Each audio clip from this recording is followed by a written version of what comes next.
हार नहीं मानूंगा, रार नहीं ठानूंगा, काल के कपाल पर लिखता हूँ, मिटाता हूँ, गीत नया गाता हूँ। अटल बिहारी वाजपेयी जी की यह कविता तो आपने ज़रूर सुनी होगी।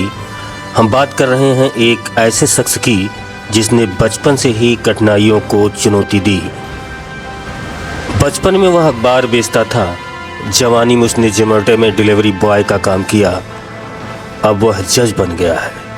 यह कहानी है केरल के पलक्कड़ ज़िले के रहने वाले यासीन शान मोहम्मद की।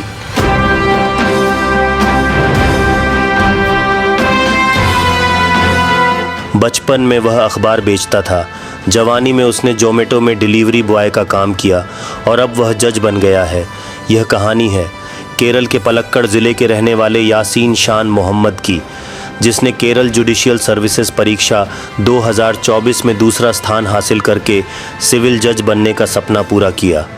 यासीन शान मोहम्मद का जन्म केरल के पलक्कड़ ज़िले में हुआ। उनकी मां ने छठी कक्षा में ही स्कूल छोड़ दिया था और मात्र 14 साल की उम्र में उनकी शादी हो गई थी। वहीं 19 साल की उम्र में उनका तलाक हो गया था। जब यासीन का जन्म हुआ तो उनकी मां की उम्र महज 15 वर्ष की थी। वह दिहाड़ी मजदूरी किया करती थी और आशा कार्यकर्ता के रूप में काम करती थी, जिससे परिवार का गुजारा चलता था। यासीन की मुलाकात कभी पिता से नहीं हुई। घर की आर्थिक स्थिति अच्छी नहीं होने की वजह से कम उम्र से ही यासीन ने अखबार और दूध डिलीवरी बॉय का काम करना शुरू कर दिया था। इससे वह अपनी पढ़ाई के साथ साथ परिवार का भरण पोषण किया करते थे। कई बार उन्होंने दिहाड़ी मजदूरी का भी काम किया। इतने कठिन हालातों में भी यासीन ने हार नहीं मानी और पढ़ाई जारी रखी। ग्रेजुएशन की पढ़ाई के दौरान उन्होंने स्कूली बच्चों को ट्यूशन पढ़ाया और LLB की पढ़ाई के दौरान जोमेटो के लिए डिलीवरी बॉय के रूप में भी काम किया।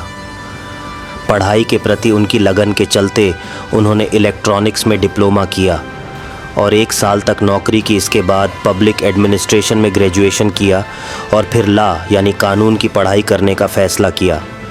कानून की पढ़ाई के दौरान यासीन ने बच्चों को पढ़ाया और डिलीवरी बॉय के तौर पर भी काम किया। कोविड-19 के समय उनका काम बंद हो गया, लेकिन उन्होंने हार नहीं मानी। 2023 में उन्होंने वकील के रूप में पंजीकरण कराया और कोर्ट में सीनियर वकील के अंडर में काम करना शुरू कर दिया। उनके साथियों ने इस दौरान उन्हें जुडिशियल सर्विसेज परीक्षा देने के लिए प्रेरित किया। यासीन ने अपने लॉ यानी कानून के ज्ञान को बढ़ाने के लिए छात्रों को ट्यूशन पढ़ाया। इससे उन्हें तैयारी के लिए अतिरिक्त मदद और आय दोनों मिली। पहले प्रयास में वह मुख्य परीक्षा पास नहीं कर सके, लेकिन दूसरे प्रयास में उन्होंने दूसरा स्थान हासिल कर लिया। यासीन ने केरल न्यायिक सेवा परीक्षा 2024 में दूसरा स्थान हासिल किया है। इसके बाद अब यासीन शान मोहम्मद सिविल जज बने। यह थी यासीन शान मोहम्मद के संघर्षों की कहानी। इसी तरह की खबरों के लिए हमारे साथ बने रहिए।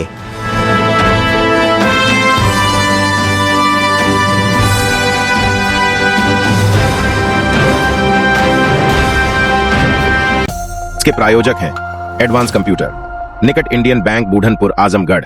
यदि आप अपनी बच्चे को कंप्यूटर की उत्तम शिक्षा देना चाहते हैं तो तुरंत संपर्क करें।